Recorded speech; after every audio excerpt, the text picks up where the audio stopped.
What's up YouTube, it's Finn here with Finney's Fishing. So on today's Tutorial Tuesday, I'm talking about baits.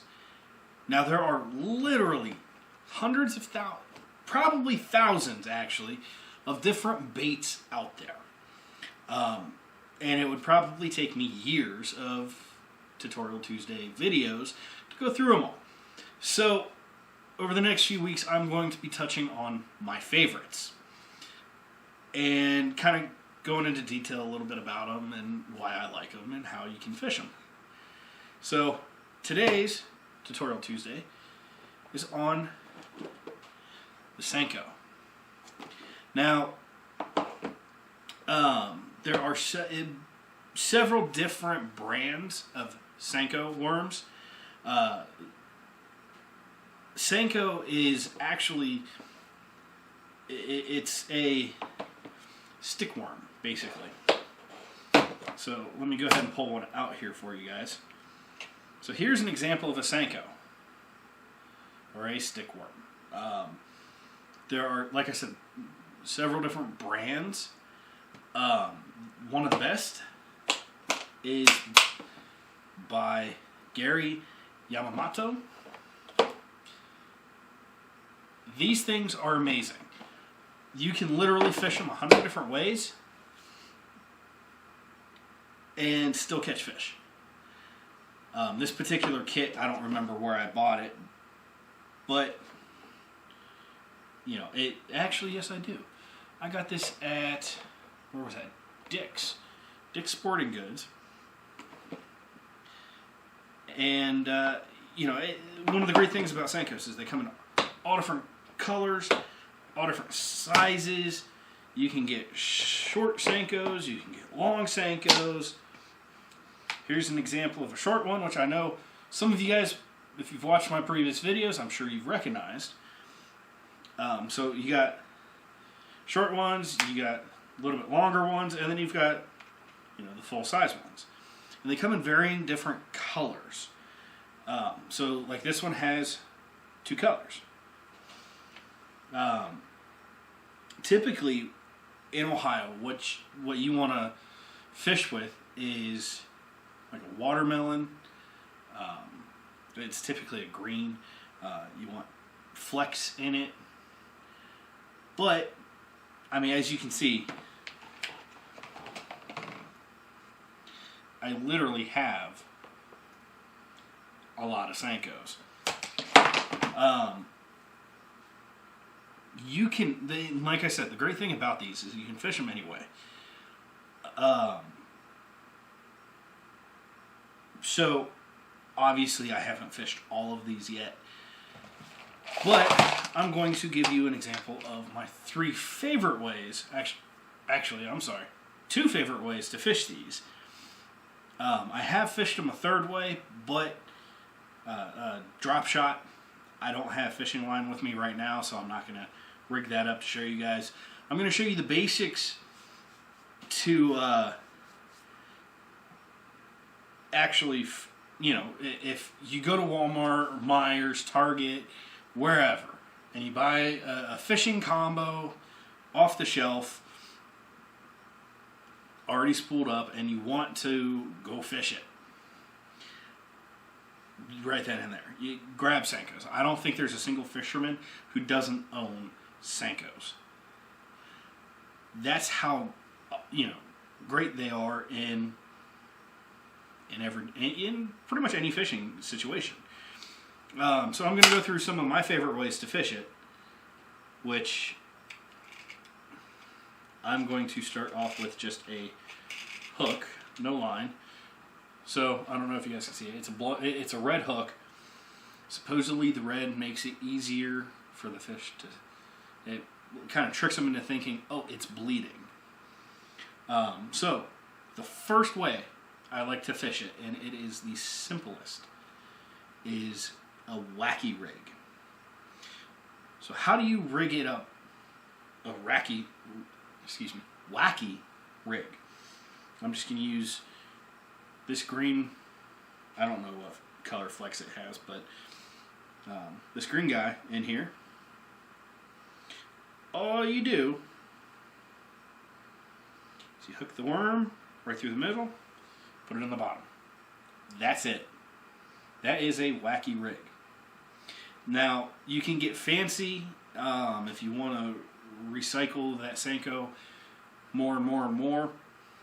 You can actually get the really small rubber bands and use those to attach it to the hook.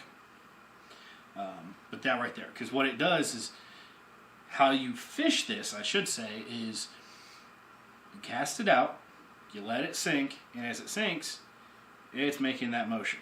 It's kind of flopping in the water. And it lands on the bottom. Give it 2-3 seconds, depending on the time of year. You can fish this winter, you can fish this summer. You will get bites year-round like this. Depends on your retrieval. So if you let it sink to the bottom, in the summertime, the fish are more active, bass are more active, so you're going to want to, it's the sinking, it's the action of it sinking that attracts the attention, that gets the bite. So as soon as it hits bottom, and you can feel it because your line's going to stop going. You're going to let your line come out until it stops pulling. At that point, you're just going to pick it up with your rod, reel in your slack, and let it sink to the bottom. Because as it pulls up, it's going to go whoop, and then it's going to flutter its way down. That action is what you want. Now, in the wintertime, the bass are lethargic. They're not as active. So, when it sinks like that, and it hits the bottom, you're going to want to let it sit there for maybe a 5 count. 5 to 7. You're going to want it to sit longer because, they're lethargic. They're not as active. They're going to sit there and stare at the bait a little longer. And a lot of times, how that bite will happen is you're starting to pull it up. Because typically what will happen is the bass will get attracted to it, swim right up to it, and just stare at it. And then as soon as it moves, you get a reaction bite. And that's when you'll get the bite. And sometimes the bite will feel like you might be snagged. And that's one of the downsides of this particular rig. You have your exposed hook, so anytime you're fishing someplace that has grass, underground structure, you stand a higher chance of your hook snagging on things, pulling grass up, and this is very much a presentation-based bait. And if you have a glob of moss sitting on here, you're not going to be able to, the fish aren't going to be able to see that movement as much. So it's going to hurt your chances of getting a bite. You can fish this weightless, which basically means you just have it attached to your line. That's typically how I fish it. You can put like a bullet weight on the end of it, here, tie it on.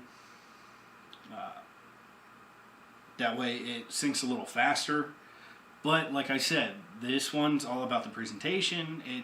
You want the action, so you're going to want it to drift slower down. Now, my second favorite way to fish this guy, it's going to be a little difficult showing you with this because I don't have it tied off onto anything, but it is actually a weedless rig. I want to say it's a Texas rig, which, weedless, that's great. If you're in Ohio, where a lot of our fishing holes, unless you're fishing a river, is going to have grass. So what you do is, and this requires this style of hook, where you have this bend here, and then it straightens back out. And I'll show you why here in a second. So what you're going to do is you're going to take your Senko, whatever color you want to try or set up, because they even make them with chartreuse tails, which is an attention grabber. So what you're going to do is you're going to take your hook. Now if you notice, there's two different sides. Like this side's rounded and this side's flat. You're going to take your hook. For those of you who haven't really done this a lot, what you're going to want to do is hold the Senko flat side up to this groove, and that'll tell you right about here where the end of that hook eye sits, that's where you're going to want to bring your hook out. So what you're going to do is you're going to hook in through the flat side and then poke it through the side. So that right there is the start. You don't want to come too far down. You don't want to go too shallow. Because what you're going to do is you're going to bring it all the way up around that bend and you're going to turn the bait on the hook. Okay? So you're going to end up, it's going to look like that. Now you're not done yet. The reason why you don't want to go too short or too deep is because this excess here will actually affect how this looks. And again, Senko, it's a presentation bait. So what you do now is you compare, you hold the hook up, the worm to the hook like this. Now what you're looking for is the bottom of that hook, where it would come out. So it's going to come out right about here. So now you're going to push the hook completely through at that point. And then just kind of bring it down at the bottom of the hook. Now that was a bad... Sorry, I'm used to being able to see where I'm hooking it compared to, trying to do it so I can show you guys. So that right there is what you want it to look like. You want it to look nice, straight, not kind of bunched up, not stretched. You want it straight. The great thing about this is you're hiding your hook. This will do better in grassy areas. Now, again, presentation bait, you're going to cast it out. There's two different ways I fish this. I fish this either weightless, like this, or I will actually put what is called a bullet weight.